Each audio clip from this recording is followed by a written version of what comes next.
What is up, YouTube? Welcome to PanFro Games. In today's video, we're covering a Trick Room team for Regulation D VGC for Pokemon Scarlet and Violet. I'm a big fan of Trick Room, always been the biggest supporter, and Trick Room is back and it's incredibly good this time around. And of course, if you like this type of content, please leave a like, subscribe if you're new. I really appreciate it. And of course, consider joining the Pan Fam by hitting that join channel member button below.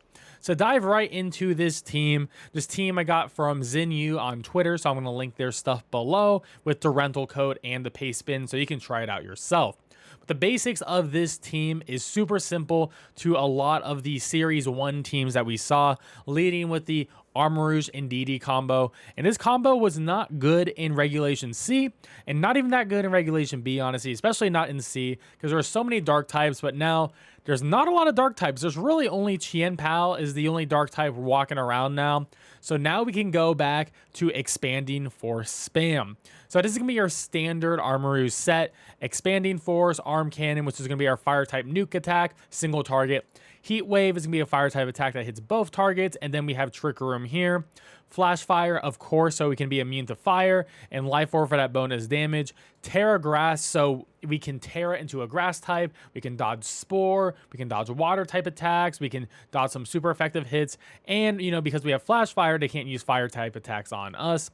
And we're just going really big and bulky, you know, max special attack, modest nature, some extra spadef because there's a lot of like, you know, dark moves coming out or ghost type moves coming out.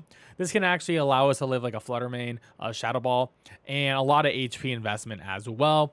And then in DD female is going to be our redirector and also sets up Psychic Surge, which is important. So Psychic Surge plus Expanding Force means Expanding Force now hits both foes and it gets the bonus damage with Psychic Terrain, meaning we're going to do a lot of damage. So this is going to always be a main combo, and we're going to lead with this combo a couple times for sure. And we're going to go Terra Fairy, make us immune to dragon moves because Chien-Pao Dragonite is probably the biggest issue for Armor and DD. So if we go Follow Me, Terra Fairy, then we can actually be immune to Outrage, so that's going to be really nice. We also have Rocky Helmet, so we can do like Follow Me, and then a physical attacker like say Urshifu Rapid Strike hits us 3 times. Well, now it just took like 30% max life damage, so that's going to be really good. Helping Hand is going to be great. Helping Hand with Armor or any of the other Pokemon on the team. It's going to boost that attack by 1.5. We also have Trick Room on here, so we have another option to set up Trick Room. If maybe we want to have Armor attack on turn 1 and then having DD use Trick Room, we can do that. And Psychic is going to be our main damaging move. It's going to be, you know, stab, and it gets boosted by the Psychic Terrain, so it's going to be a pretty good move. You could also opt to put a Dazzling Gleam here.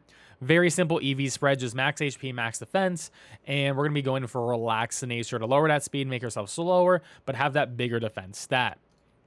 Now, Urshifu is going to be a fast mode for this team. We're going to have Choice Scarf with Surging Strikes, Close Combat, U-Turn, and Taunt. This Pokemon is phenomenal, and even on a Trick Room team, you're going to want some sort of fast options. Sometimes you don't want to lead with Trick Room. Sometimes maybe you want to have a fast lead, like Urshifu, and then like a Trick Room setter. And as an example, right, if I lead Urshifu and Cresselia, Urshifu, turn 1, Choice Scarf, U-turn out of there, Cresselia steps up Trick Room, and then I can switch in Ursaluna there. And then Ursaluna essentially can come in for free. You know, there's like a bunch of different things you can do with this. Terra Water, just the standard stuff here. Taunt is the interesting move here. Taunt can be really helpful for something like against Amoonguss or some other like setuppers like Tornadus, like some other Pokemon that provide support. You may just want to be able to use a taunt to shut down other people who are trying to use like Imprison Trick Room, like Flutter Mane as an example. So this is going to be really good as a supporter to try to get your Trick Room to guarantee stay up. Then we have Arcanine here. Arcanine is just going to be going max HP, max attack. Very good. Arcanine is one of the main defenders against the Chien-Pao Dragonite combo. Intimidate's going to lower their attack stat. And, you know, we just have a lot of bulk here with this HP, and since they're going to be -1 with Terra Water, it's going to allow us to resist the water type moves coming in, which is going to be great against Urshifu. Wild Charge is great here, as you can beat Urshifu's with that. You have Extreme Speed, which is always going to be great against Chien-Pao. You beat Sucker Punch. Close combat can also beat Xianpao really easily. Same with Flare Blitz. So Arcanine's just sort of here to do a lot of great damage. Also, Terra Normal Dragonite does not want to take a close combat either. So yeah, Arcanine's just sort of phenomenal. Works great under Trick Room. I mean, yeah, it is fast with base 95 speed. However, extreme speed allows you to not care what is currently happening, whether it's Tailwind or Trick Room up, but you also have no speed investment where you can actually be viable under the Trick Room. And then we have the combo Cresselia, Ursaluna. These two Pokemon are literally made for each other. I mean, they're both moon themed as well. So Cresselia here, Trick Room, obviously, of course, best Trick Room setter in the meta. Lunar Blessing allow us to heal ourselves and our partner. Also cures the status condition. That can be really helpful, especially against support users. Helping Hand to allow that extra damage, that 1.5, so very similar to Indeedee. And then our damaging move is going to be Moonblast, because we already have Psychic on Indeedee. Moonblast is going to do a lot of great damage. It's not stab, but lowers that special attack by 1 is really nice, and 30% chance is pretty decent. Levitate is the only ability which pairs up super well if you wanted to run Earthquake on Ursaluna. Ours doesn't, but if you want to, you can. And we're going max HP, of course, and we're splitting between defense and Spadef. Because we have slightly lower defense, we want to put a little bit more into the defensive stat, especially because Urshifus will be coming for us for sure. And Terra Steel can be really nice in general. Just Steel gives you a lot of nice resistances, especially against Dragon. So that's another good one. You could do Terra Fairy as well if you want to change it up a little bit too to get that stab Moonblast. Then we have Ursaluna, who's going to be the star of the team here for the physical aspect. And Ursaluna, Flame Orb Guts, phenomenal damage. I mean, we already have base 140 attack, so this is going to be great. Flame Orb prevents us from also going to sleep. We're going Terra Ghost because we are weak to fighting, so Ghost is going to give us an immunity here, and of course, no one's going to do a Ghost type move into a normal type that's normally normal, so this is just really good. Also prevents you from being faked out, which is really good.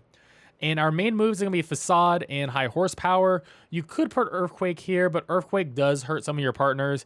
And I actually think Swords Dance ends up being a better setup that lowers your stats, like intimidates you, like Landorus T.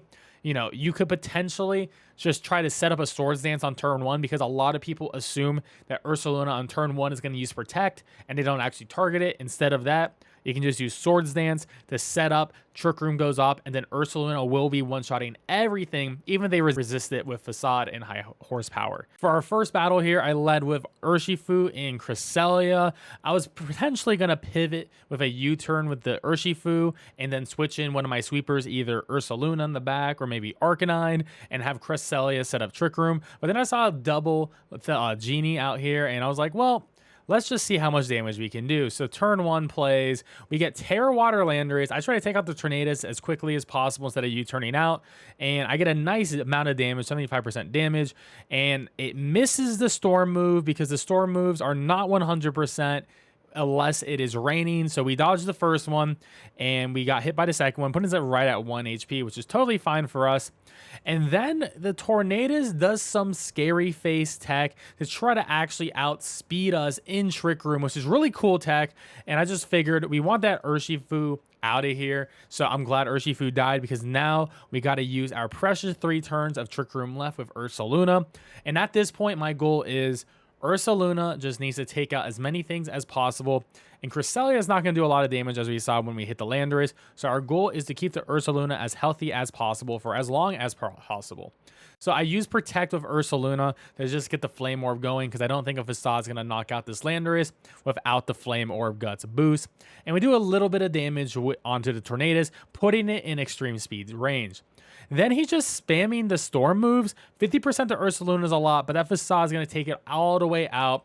And then we get that Lunar Blessing off, and Ursaluna is back at 75%, and I'm pretty sure there's nothing on his team that can actually one-shot us here. Now, Iron Hands appears, and this is why we have Terra Ghost.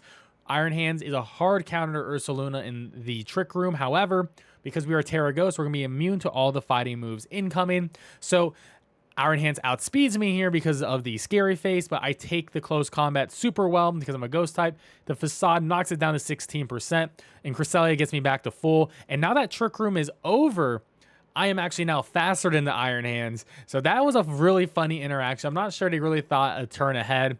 And at this point, it's over. I'm at 100% HP. Take out the Tornadus or Crest. Take out the Iron Hands.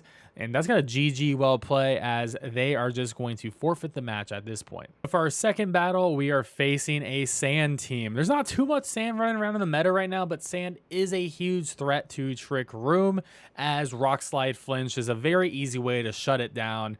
And I decided, well, Urshifu can do a super effective U-turn on Tyranitar on turn 1, and we can switch in our Trick Room abuser, which is going to be Ursaluna. And then Cresselia, even though we are a Psychic type, is very thick, and we can probably be able to take these hits and try to set up Trick Room as long as we don't get flinched.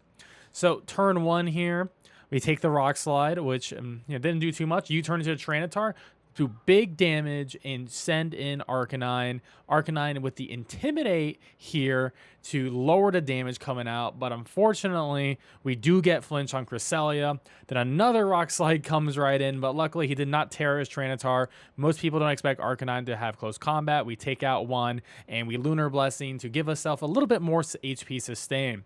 Now, Corviknight's here, which is a little bit scary. He immediately tears water, and we get another Rock Slide. Luckily, Rock Slide missed, but we did not predict the Terra Water. Go for Flare Blast, do no damage, and then he sets up a Tailwind, which actually works to our benefit because Corviknight's rather slow. So now if we can set up Trick Room, we're definitely going to be faster.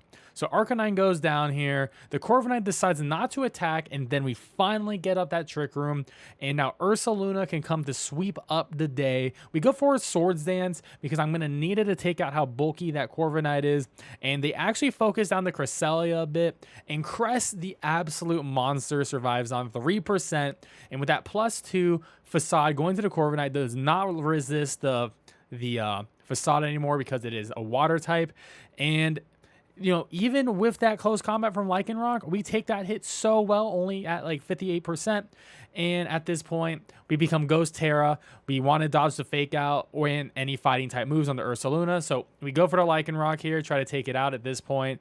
Goes down to its Focus Sash.